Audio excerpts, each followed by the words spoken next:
Eka subire ndabaye kaza mwese shutse banywanyi bacu mukunda kandi mugakurikira amakuru n'ibiganiro dutambutsa kuri chaîne ya Nyimwe Rudende ya Isange TV. Isheni bashikiriza amakuru ndetse n'ibiganiro biba bigeso kandi biba byakura amatohoza mu rurimi rw'ikirundi. Reka rusubire ndabaye kaza mu makuru yacu muri iki gitondo, hakaba ari amakuru cyane rero haraza gushimikira ku ngingo nkuru zikurikira.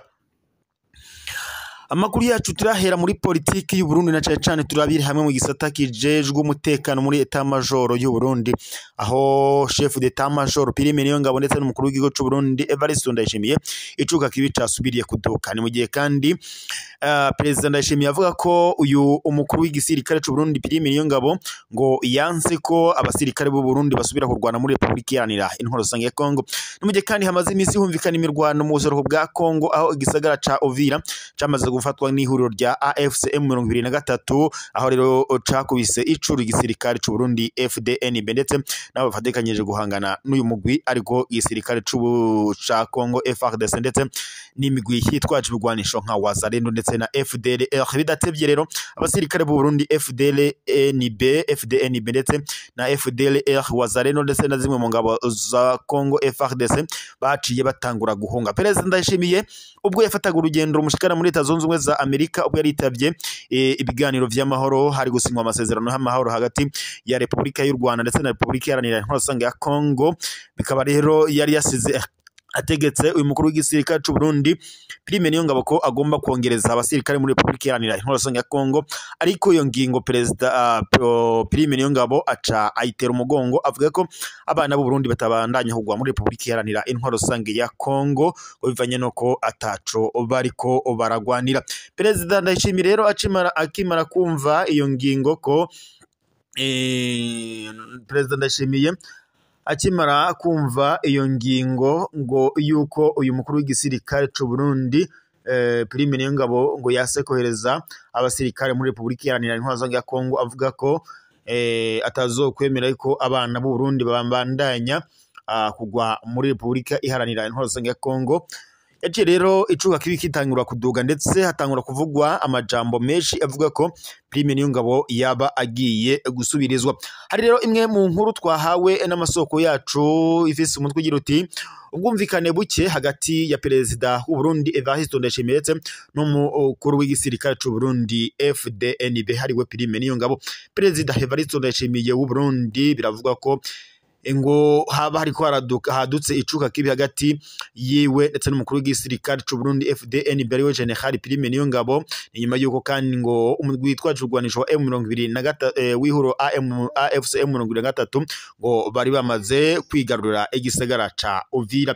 Kwigenekerezo ry'icenda kigara mu y'umwaka nibwo ihuro rya AFCM 23 bigaruriye uriya muji wa kabiri munini mu ntara ya Kivu y'ubumanuko, inyuma yo kwirukana ihuriro ry'ingabo za leta ya Kongo FARDC ndetse ni ingabo z'u Burundi FDNB ndetse nabo bafadikanyije. Ivyo byose rero byaciye bituma icuka kibi kiduga hagati ya Prime Niyongabo ndetse n'umukuru w'igihugu cy'u Burundi. Amakuru kandi avuga ko ubwumvikane buke hagati ya Perezida Evariste Ndayishimiye ndetse na General Prime Niyongabo bwadukiye mu urukurikirane rw'amanama ngo yahuje abayobozi b'igisirikare cy'u Burundi ndetse na guverinoma guhera ku igenekerezo rya 10 Kigarama uyu mwaka i Bujumbura. Amakuru twahawe n'amasoko yacu ratuberengaho i Bujumbura avuga ko Evariste Ndayishimiye ngo yashakaga ko ingabo z'u Burundi zongera kugaba ibitero bikomeye kuri AFCM 23 mu rwego rwo kwisubiza igisagara ca Uvira.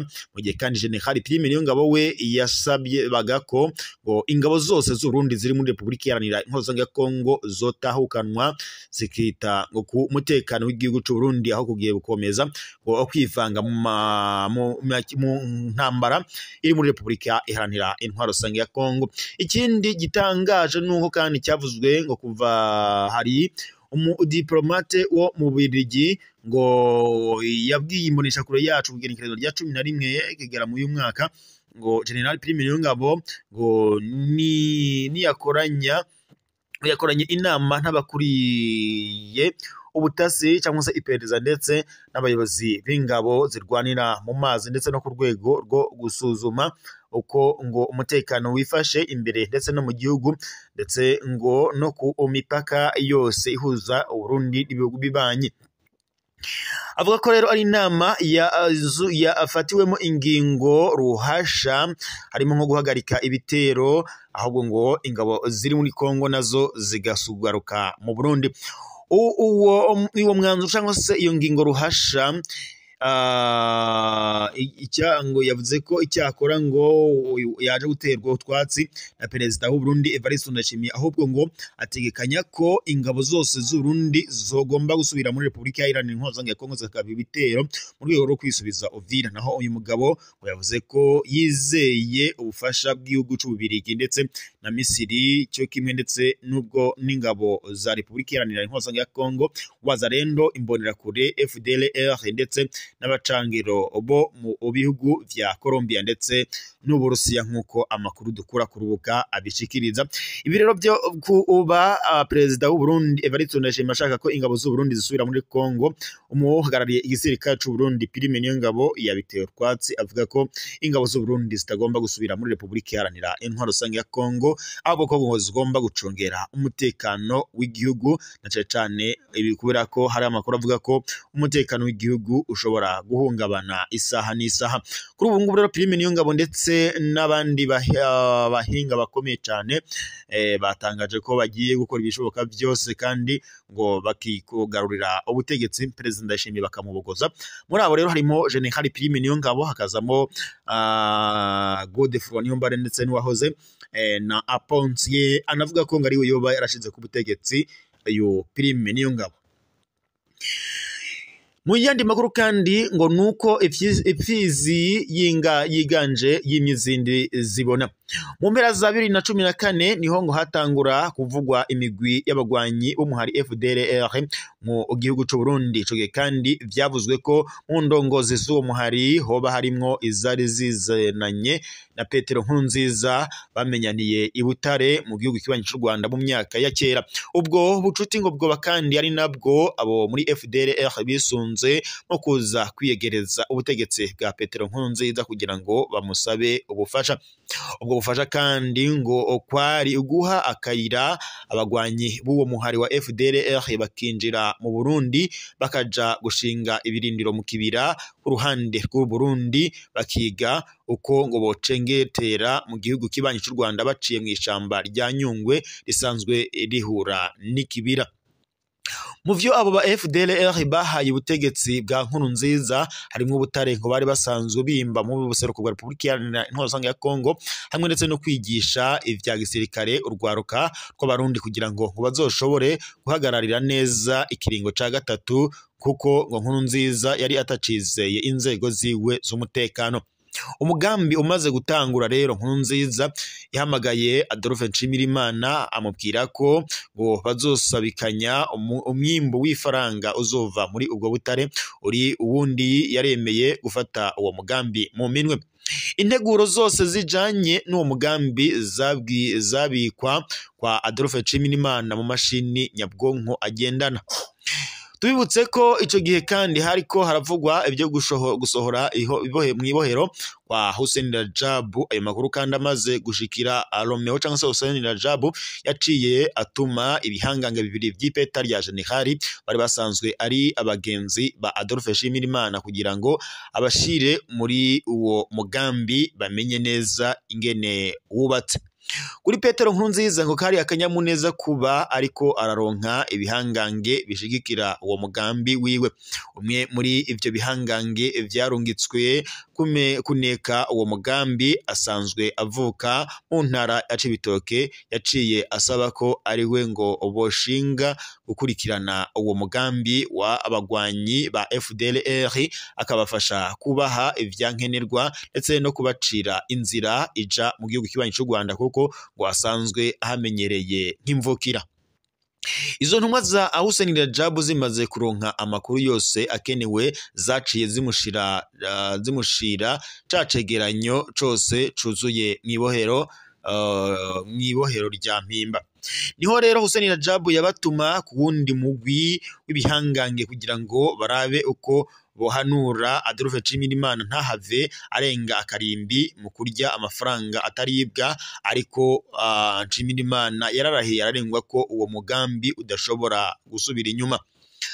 Haciye rero hategurwa intumwa zidasanzwe zivuye mu mugambwe CNDD-FDD zija kuraba indongozi z'igihugu kibanyi cy'u Rwanda kugira ngo babamenyeshe ivyo mugambi mubisha ko atari CNDD-FDD iriko itegura ivyo, ahubwo ko ari abataye umurongo, kandi ko ngo nka kizigenza w'umugambwe yiteguye gutesha izo nkozi z'ikibi. Mu vyo Hussein Rajab yasavye abategetsi b'igihugu kibanyi cy'u Rwanda nuko ni ukumuha abizigirwa babo bamenyereye ibikorwa vya gisirikare by'ibanga harimwo n'abigeme. Mu gusaba uko u Rwanda rutanga abo bantu si uko u Burundi batari bahari, ahubwo ngo babikora kuko Romeo ngo yari afise intumbero yo kugira ngo ivyabona abanyarwanda ko umugambi CNDD-FDD udashobora ngo guhemuka ku masezerano bafitaniye na FPR Inkotanyi n'igihugu kibanyi cy'u Rwanda kuva mu bihe by'urugamba. Abo baratumwe ko rero barashikanywe mu Burundi, vya bihangange birabashikana kwa Adolphe Nshimirimana nk'abagenzi, barasangira ivyiza vyo mu kabare iwabo w'abantu. Kubwo rero ubukerebutsi bwabo barashoboye gushika aho barangiwe, baza gukura za nyabwonko zibitse ya migambi yose ziba zigiye uko nguko. Izo nyabwonko rero zimaze gushika mu gihugu kibanyi, abategetsi b'ico gihugu barahimbawe cane, bica bituma basaba Hussein Rajab ko niyasohoka ibohero yoja kuruhukira iwabo kugira ngo bamufashe ibikorwa yipfuza gukora, ariko kandi we ngo yari yaramaze gutegura kuja kuruhukira mu gihugu ca Angola kuva aho kwa Jose Eduardo dos Santos ndetse na Joao Lorenzo. Iyo nkuru rero y'ubutwari bwa Hussein Rajab yarashitse no mu gihugu c'Ubuganda, isanzwe ari umuvukanyi akomeye n'u Rwanda, gushika aho abategetsi bakomeye b'u Buganda barungitse intumwa mu Burundi kumushimira. Bamwe muri izo ntumwa z'Ubuganda bazanywe no gutangarira uwo munyagihugu cyangwa se ico gihanganga Hussein Rajab. Hussein Rajab yababwira ati inyungu z'igihugu n'akarere zirarengeye gupfa fyatarara canke gusongora kw'amazuru. Amaze gusohoka ibohero, Hussein Rajab yaratumye intumwa zigize umuzingi wugaye w'igihangange bizwi nka Cercle de Généraux, baja guhanura Adolphe Nshimirimana irya nyuma imbere yuko bamukurako amaboko. Ababwira ko we na Hussein Rajab bahejeje ibiharuro. Yaramushimiye kuba yaramwandikiriye ku rugamba amugira igihangange, nawe mu kumwitura yaratanze ikibanza c'uburongozi bw'iperereza kugira ngo Godefroid Niyombare ahejeje abashe gutegura uko Hussein Rajab asohoka ibohero. Rero umwenda yari amufisiye ngo yawumurishe atagishaka kubwirwa ivyo akora. Nkuko rero igihugu kibanyi cyarungitse ivyabona igihe batwara ibikoresho vyategurirwamo ubugizi bwa nabi kuri urwo, n'ubundi abagabo barasabye ko igihugu kibanyi cobaha ibindi bihangange vyabona byoza kwihera ijisho uko ngo bahana abarenze umurongo utukura. Aho kandi ni naho rero hahereye akaruru ka Nkurunziza n'abakinagizwa biwe bagiriza igihugu kibanyi cy'u Rwanda ko ngo cagize uruhara mu vyabaye mu Kamenge, ariko kandi baratinya gucisha mu kanwa izina ry'intare y'urugamba kubera kumutinya. Izo ntumwa rero z'igihugu kibanyi cy'u Rwanda zabonye vyatumye n'ubu bacikugura Hussein Rajab ku buryo ataco yosaba ico gihugu kibanyi ngo gishobore kureka kukimuha. Gushika uwo munsi rero umugambwe CNDD-FDD ariwo ufise ububasha mu gihugu uwohirahira akipfuza kubangamira igihugu kibanyi cy'u Rwanda ntaco abagabo batokora mu kumutesha, kuko akamaro ababanyi bafitiye Uburundi zisumba ubuhanga bw'abarundi benshi. Nayo rero gusokoranya hagati y'indongozi birafise abo bigamije uhwamika ni uko kandi hari abita mwifyuyu nk'isazi bagasomerayo nkuri. Mu bihe by'urugamba hariho rero inyabutatu yari ikomeye cyane mu Burundi igizwe na Hussein Rajab, Petero Nkurunziza ndetse na Evaristo Ndayishimiye. Hamaze kuba ihungabana mu mugambwe CNDD-FDD ndetse no mu gihugu, Nkurunziza yaciye asambura ya nyabutatu inkuru yiremera iyindi yari igizwe na Petero Nkurunziza, Adolphe Nshimirimana ndetse na Alain Guillaume Bunyoni. Kubwo rero ubusezi no gucinya inkoro hasi kw'abarundi bamwe iyo nyabutatu ya Nkurunziza barayihayagije rwose hafi kuyisenga, bavuga ko abo bagabo batatu ari bo igihugu n'umugambwe bigenderako. None twibarije abo basezi iyo nyabutatu baninahaje ubu iri hehe? Ko abari bayubatse bose batakiri mu mugambwe ndetse no mu gihugu, ubu ninde abihagarariye? Hariho kandi bamwe mu Barundi kubera agahimbo ka ntaco yimena bashusha umunwa ngo bogwana na naka canke na naka ahirahiye agatumbera amarembo y'u Burundi. Ariko kandi abo Barundi nyene ni nabo bahora bavuga ko uwo kwihenda agakora ku mushatsi w'umwe mu bari bubatse iyo nyabutatu ya Nkurunziza ngo yoca yibonera ko ngo Abarundi bose bahagurukira rimwe mu kumukakagura ntiyomenya n'ikimuriye. None abari bubatse iyo nyabutatu ya ababiri baragiye, ba Barundi babona nta kindi bakoze atari ugupfunagirika gusa mu kurira, nta n'uwateye ibuye. N'uwanyuma ko muri iyo nyabutatu agihumeka bose barazaho ari, nta n'urubahuka ngo aje kumurungurukayo, bose barindiriye ico Imana n'abagabo bazokora niba barareka akarimi k'ingwerigweri.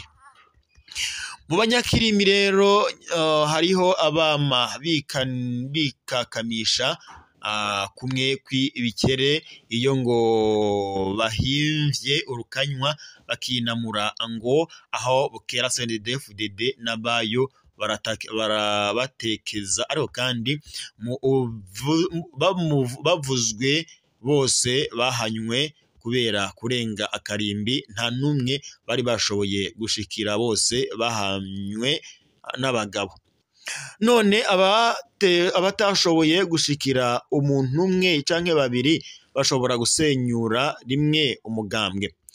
Mu Burundi hari abagabo Imana yahaye ububasha, iyo baramvyuye ukuboko kwabo ibitangaza biraba.